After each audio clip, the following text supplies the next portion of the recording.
ولا Soomaaliya sidii Ilaahay idin jecel yahay ee Ilaahay sidaad uga caasinaysaan isma laha ee dulmi ah isku haysan hore baa idin sheegay Soomaaliya Ilaahay baa ilaalsadaan Ilaahayna waa maartay maanta waxaan idin soo gudbinayaa waxaad ku faraxdaan oromadii oo shan faraq u kala baxday oo qardha iska hayso wataashasha manisaas isku galeen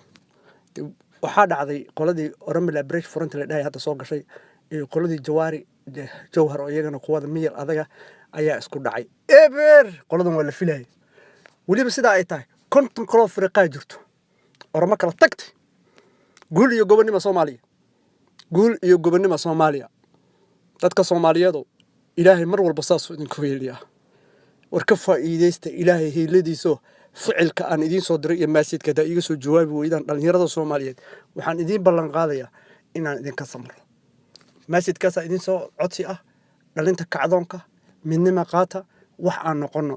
Itoobiya way burburtay ma soo laabanayso Itoobiya nabad ma noqonayso aniga caawa iga qora Oromo way isdagaalaysaa dhaxdeeda dib dambana taariikhda gashta Itoobiya nabad ma noqonayso rajaha ka fun Itoobiya waa tagtay kudaysi Itoobiya السلام عليكم ورحمة الله وبركاته